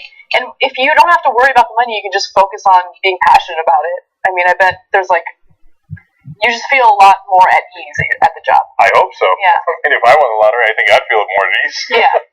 But you never know. Usually you're right. 9 out of 10 times this turns into a disaster. Yeah. Anyways, okay, guys, quick break. We'll come back. A police force in America that you'll love. Yeah. Interesting. When we return.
Back on the Young Turks, Jay Huber, Jimmy Dore, Jacqueline Glenn, and Anna Kasparian. We're on Fire Talk today, firetalk.com/The Young Turks. They're terrific at live streaming, great video and audio. You should check it. They've already responded to you guys a couple times. They made it full screen and a couple other requests you guys have made. They've already adjusted it. It looks fantastic. Check out other shows on there as well. So I'm taking comments only from Fire Talk today. They've got great interactive features. And the Crystal Paco writes in, Donald Trump is just using the laws that are in place to his advantage. Poor people, however, are moochers. Yeah. I mean, how often have we heard that from Republicans? Like, riding off the government. When Donald Trump rides off the government to use bankruptcy laws, get rid of millions, tens of millions, hundreds of millions of dollars in debt, he's not a moocher. Yeah. He's just a smart, savvy guy who used the government. The system. That's right. Pansai55 says, I haven't been to Jacqueline's channel in several months. Maybe I should head back there. Maybe you should. I like how non-committal that person is. Right. Maybe. Yeah, like it's they've been to your channel before. Presumably they liked it. But I'm still thinking about it. Yeah. Okay, after the show, of course you should. Sounds like the men you meet in the LA dating scene. Super non-committal. Like, I don't know, maybe. Super wishy-washy and flaky. Yeah, I know, random Twitter man. Okay. Jonathan Abramson, last one, sent in a disputed John Steinbeck quote, and I like that he pointed out that it's disputed. But Steinbeck might have said, socialism never took root in America because the poor see themselves not as an exploited proletariat, but as a temporarily embarrassed millionaires. Mm-hmm.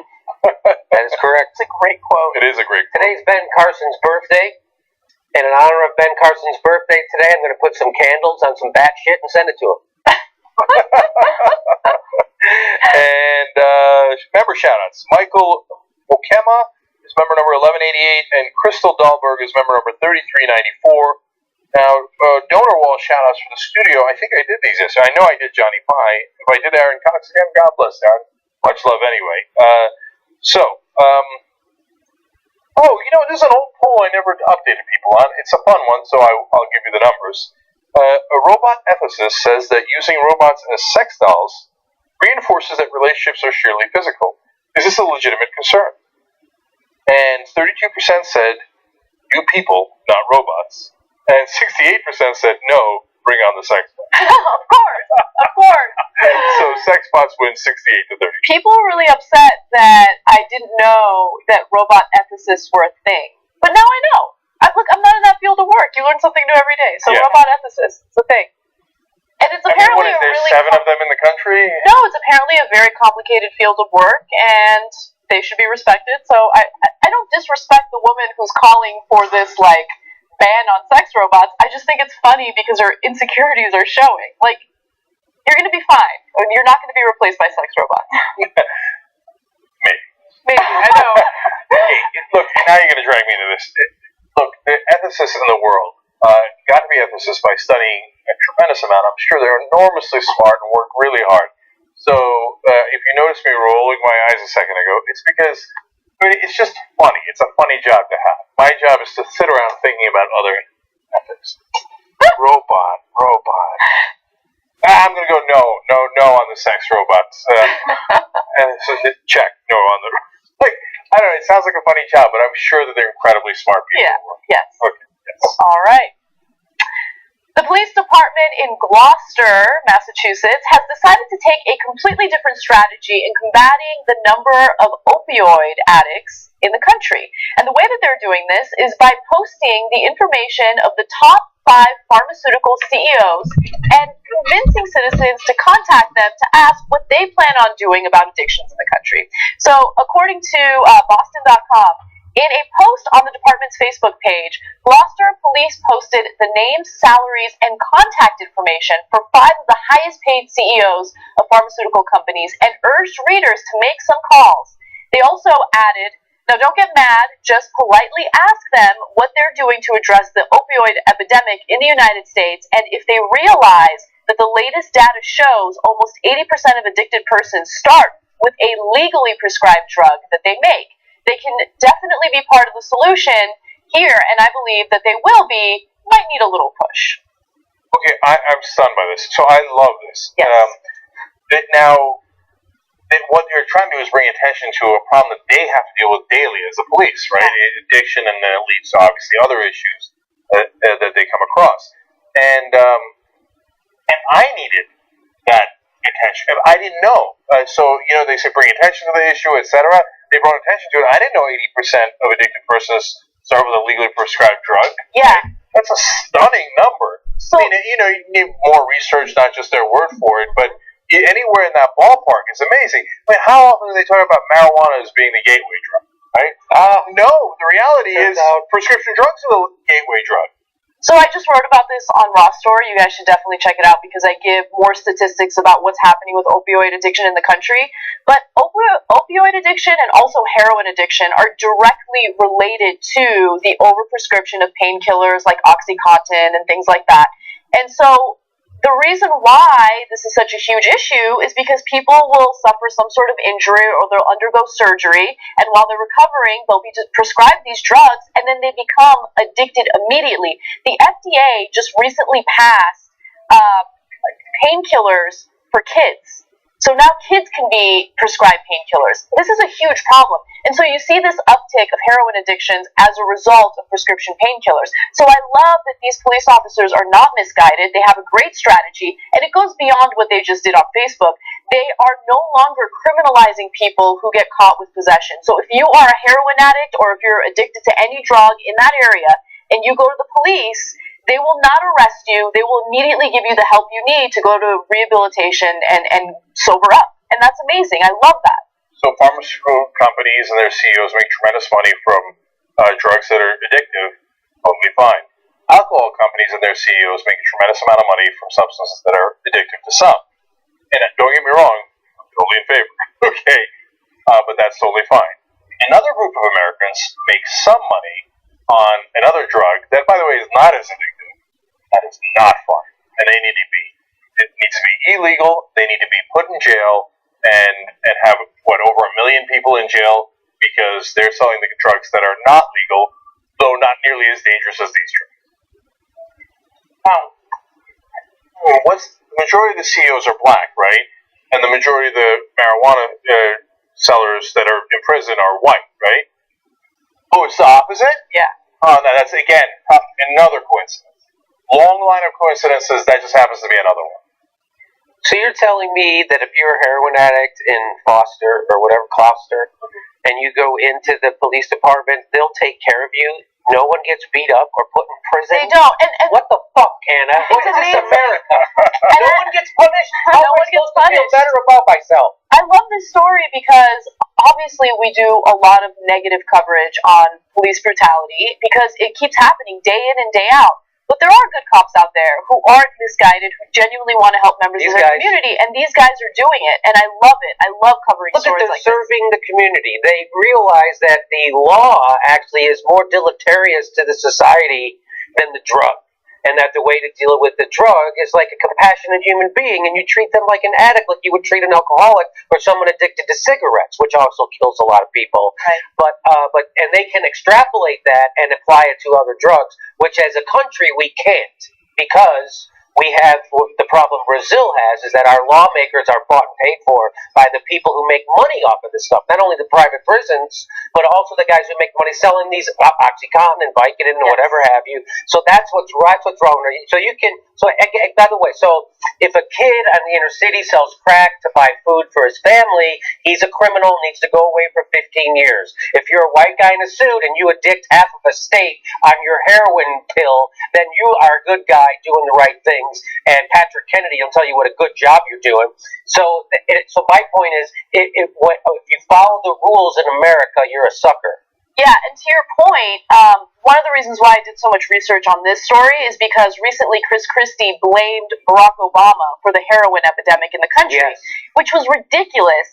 And the reason why he did it is because he has vested interest in doing so. He's received $317,000 from pharmaceutical companies in the tune of, campaign donations and things like that. So is he really going to reveal who the real culprit is? No, he's going to blame it on Obama, who obviously has nothing to do with this. Patrick Kennedy was also touring the country last year and going on all the news shows and making speeches about how we have to keep medical marijuana illegal because it's a gateway drug. He literally was saying that. And it turns out he was being paid for. He's in bed with the manufacturers of OxyContin. Right. Which is actually a gateway drug. Yes. So those are the kinds. So whenever you see someone, by the way, when someone makes the case that we have to do this to protect the kids, don't believe them unless they're talking about healthcare or education. Anything else, it's bullshit, and they're using those kids as a pawn. If some people get on us, they think we're biased against certain things, right? Like cops. No, we judge them by their actions. So in this case, they've got two wonderful parts of this program. One is bringing attention to the issue, and second is if you bring in your painkillers and you say, help me, they're not going to lock you up. They're going to help get you rehabilitated. And that is one thing that I actually do really like about the story, because almost every time I ever have to talk about law enforcement in videos, it's always negative. So, hey, Bristol Palin would actually like this story because she was all concerned about cops looking bad. But I really do like this because it is a positive outlook on law enforcement, and I love that they can come in and turn in what they have and be given help instead of, being put in jail or gotten in trouble somehow or fined or something like that. And what was cool is that whenever you click on the Facebook thread for this, from the story, almost all of the comments were very positive. Yeah. People were, lifting up the cops and sharing this. They post. They got like 550 shares or something like that, or 878. So it's getting more and more every day, and that's awesome.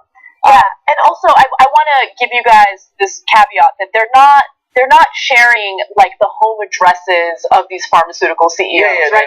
It's just their email addresses and their office phones, so you can contact them and say, "Hey, what's up?" Like public information. Exactly. Yeah. They said be polite. So perfectly okay. It's amazing that the cops are 100% right at every angle of this story. I know. I love it. I love it. And what they're doing, it's amazing that we're amazed that they're doing their jobs. They're protecting the community. That's exactly what they're supposed to do, right? So, it has been a while since we could report something like this, but we're thrilled to report. Yes. And finally, marijuana is going to be legal. Don't worry, it's done. I've heard through the grapevine. I know That's an Yeah, inside I info, guess a little huh? bit of inside info on some of the Wall Street guys have started marijuana businesses in Colorado. It's over. It's over. That's it. Okay. So once good, upstanding citizens, and they're not all white. It's easy. I said it. Jimmy said it. White. That is the numbers overall on average. Of course, the CEOs are a hell of a lot more white, and guys that are locked up are a lot more black and sold marijuana or whatever. Jamie Dimon's Irish. They're like, there's black Irish. So black Irish, right? And so, but if the Wall Street guys are in the market already, it's over. They're going to start capitalizing on it. Once you make a profit off of it, it doesn't matter how dangerous. Yes. OxyContin is enormously dangerous. Look at what it did to Rush Limbaugh. Yeah. Right? He can't hear anymore. Right? That's it. That's so funny. Yeah, but that's dangerous. Who gives a shit about dangerous as long as we're making a buck? As long as the right people are making a buck. Too bad it made him deaf and not dumb. Isn't that something, right? Now he could still talk. Like if he had the big, why couldn't it make his tongue get fucked up instead of his ears? No. I'm super happy he was around so that we can kick his ass. Yeah, I'm with you on that. I didn't want him to retire before we beat him, and we crushed him. Okay. Anyways. All right, one more story for you guys that I love. Well, not that I love the story. Anyway, let me just tell you what it is. It's controversial. An appeals court in New Jersey has ruled that the Borgata Hotel can tell its waitresses how much weight they can lose and how much weight they can gain. Now, this is based on a lawsuit that was brought upon Borgata because of the fact that they have a very strict policy when it comes to the so-called Borgata babes. They let them know that you're not supposed to gain more than 7 pounds or lose more than 7 pounds after you get hired. Now, the court said the Borgata Casino's personal appearance standards are actually lawful, but it also said part of a lawsuit brought by 21 servers should be returned to a lower court to determine if 11 of the women were subjected to a hostile work environment over the enforcement. Now, here is what Borgata says about this. They say, we have long held that Borgata's personal appearance policy is fair and reasonable. We are pleased that the 3 appellate court judges agreed with prior rulings that our policy is lawful and non-discriminatory to women. Now, servers have been subjected to comments from supervisors asking whether they're pregnant or just getting fat, and coworkers snorting like pigs at them, and that's according to what the lawyer representing the women is saying, okay? That's not proven in court, that's just a statement that the lawyer said, so I'm unsure as to whether or not that's the case. But there is a really interesting distinction there, right? There's the appearance rule, and then there's the way that they enforce it. The way that they enforce it can actually be something that contributes to a hostile work environment. But how do you prove that? That's a really difficult thing to do. Now let's look at some pictures of the waitresses so you know what they look like. Yes, there we go. Yeah, Borgata babes. I mean, this is sexist and outrageous. You cannot argue with results. Okay, I'm actually super curious as to what your guys' opinions on this are. Obviously, what's your favorite one? I already have a favorite. I thought you were going to be the most liberal on this, Jimmy. What? No, I'm sorry. What am I supposed to say? Okay, no, I don't know. We're not supposed to say anything. It's the young truth. We say whatever we want. I'll tell you what. I think. Go ahead. All right. I don't want to get into that. They're beautiful. They are beautiful. They're babes. They're the Borgata. I think there are certain. I know they're the Borgata babes. There are certain. There are certain jobs where, unfortunately, you have to look a certain way and you need to have a certain appearance in order to be deemed acceptable in that environment, right? So, for instance, you're not going to get hired at Hooters if you don't have Hooters, right? Like, that's the whole business model. And you know, the environment that they're trying to set up here is very specific. It really depends on how they communicate this to the women. So if they're purposely being, you know, cruel to them in the process of trying to enforce this rule, then I'm not okay with that. But it is what it is. They allegedly signed a contract indicating that they knew about this and they agreed to it. And if you sign that contract, then you know what you're getting yourself into. It's that simple. This reminds me of Jenk's lawsuit against the Chippendales. And just because I have a 12-pack instead of a 6-pack, they're all over me. Right? That's what I was like. You guys got a pony keg down there. What are you talking about? So, Jackson, what do you think? Oh, didn't they say that it's 7% that they won't allow you to gain or lose 7% of your weight? Yeah. Okay, so just out of curiosity, I typed in 120, and I wouldn't be able to personally be able to lose or gain 9 pounds. That's all it would take for me to be fired. So I think that's pretty strict, just based off of my personal life. Like, I weigh less in the morning than I do at night. I don't know if this is the same for everybody, but it fluctuates actually quite a bit for me. So I'll get up in the morning, and then if there's like a 5-pound maybe difference between the morning and the night, that only leaves 4 pounds of extra space to be able to move around than if I wanted to work there. So are you kidding me? I gained 9 pounds in a meal, easy. Have you seen my meals? I think that's pretty. I mean, that's pretty intense. Like I'm definitely heavier in the morning though until I shit. Oh my god. So you're going to want to be careful when you weigh in at the Morgana scales. All right, yeah, I hear you. It's a super hard standard, and I have thoughts on that too, but you think they should be allowed to do that? To a degree, I agree with what you said. I mean, certain places, they have to have standards on the way that you look because that's obviously something that's attracting people to your business because they want to see these babes. But at the same time, I do think that 7%, that's pretty crazy. And if they're what would you set it at? I don't work there. I don't know, but I just know that amount of weight, especially if somebody weighs, the less you weigh, that's the less amount you have to be able to. Right. Oh, right. Think about that. Well, what I'm also wondering about is, a company is not allowed to fire a woman if she gets pregnant, right? And when you get pregnant, you gain weight. So what happens? Do they fire you? I mean, I don't know how they deal with all these legal issues.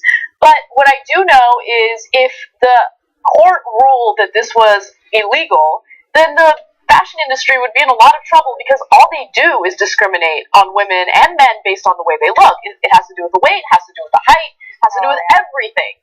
So I've often wondered this, right? Because we all want to look out. We don't want anyone to be sexually harassed in the workplace. But I work in comedy clubs, right? And that stuff, it's nonstop sexual harassment on stage. People say, not at them specifically, but you could say it's a hostile work environment because if they quoted stuff that comedians said, oh my God, right? Yeah. So, and I often wondered about that. So there has to be at Playboy magazine, right? So, because there was all those stories came out in the 80s and the 90s of people getting in trouble because one guy had a nude calendar on his desk and it created an environment that was hostile to women and they won the lawsuit. Well, I'm like, well, what about at Playboy magazine? Aren't there women who are secretaries and work or whatever, or have executives that, I'm sure they are. The head of the company was for a while. So that's the weird thing. It's like, how do you go, well, this is a regular business, and this is a special business where you can be sexual harassing, and you can have, naked pictures on your desk. But look, the laws are nuanced. So, yes, Hooters, Playboy, etc., all these companies can make judgments based on your looks, but they could make it if it was based on your religion.